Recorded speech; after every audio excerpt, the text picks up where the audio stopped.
Have you ever stopped to think about what makes a job great or, truly awful? It's probably a lot more than just your paycheck. Today, we're going to dive into the powerful and often invisible world of human resource management, the forces that are constantly shaping every single workplace. So right out the bat, let's start with a big puzzle. When you look at any company, what's the real driver of its success or failure? Is it everything happening inside its walls, the people, the culture, the internal politics, or is it the massive, unpredictable chaos of the world outside? That's the core tension we're going to unpack. To get our heads around this, we're going to use a really simple but powerful metaphor that'll stick with us through this whole explainer. Just imagine that a company is a giant ship sailing on the ocean, and human resource management, or HRM, well, that's the captain at the helm. Now, our captain has two incredibly important jobs they have to do at the exact same time. First, they've got to manage everything happening on board the ship, the crew, the supplies, making sure the vessel itself is in good shape. But at the same time, they have to be looking out at that wild, unpredictable ocean, the changing weather, the shifting currents, and all the other ships out there. It's a constant, high-stakes balancing act. Okay, first let's head below deck and take a look at what's happening inside the ship.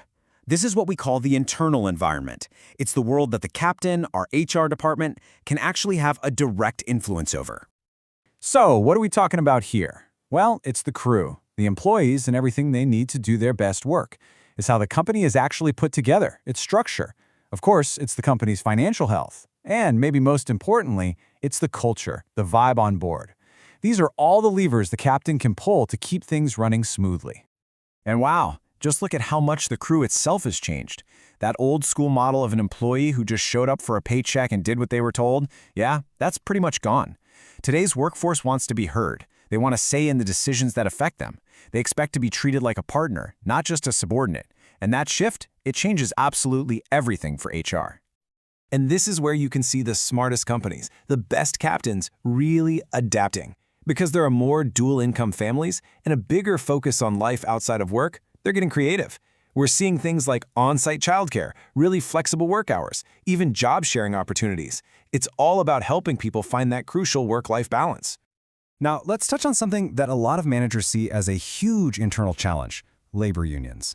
I mean, the common wisdom is that they're just a constant source of problems for the company, right? Well, hold on, because here's a twist. Some really interesting research shows that unions can actually bring stability. By giving employees a formal, structured way to raise issues, they can surprisingly reduce the number of people who quit. It gives people a voice. It also kind of forces management to be more professional and organized. So it's definitely not as black and white as you might think. Okay, so we've had a good look at what's happening inside our ship. Now, let's head back up to the main deck and look out at that massive, unpredictable ocean. This is the external environment. And the thing is, you can't control it. The ship has no choice but to react to whatever the ocean throws at it. So what's the single biggest wave out there on that ocean? I bet you can guess. It's technology. And it's so much more than just new gadgets. Technology creates brand new industries out of thin air.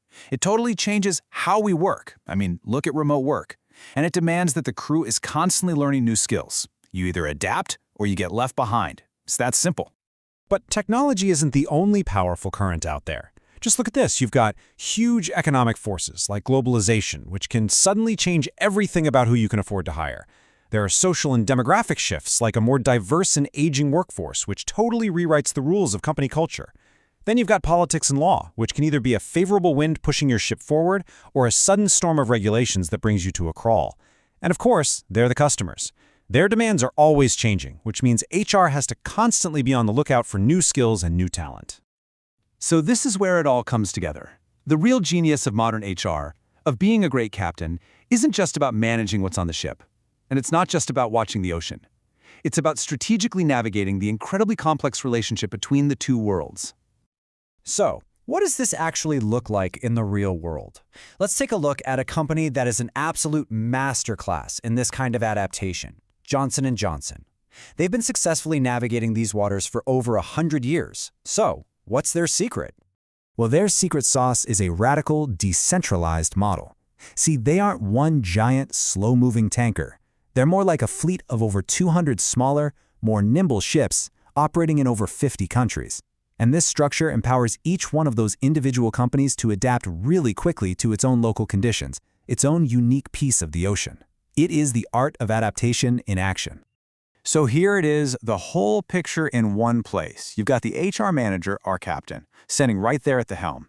And on one side, they're juggling all those internal pressures, employee needs, work-life balance, the very structure of the company.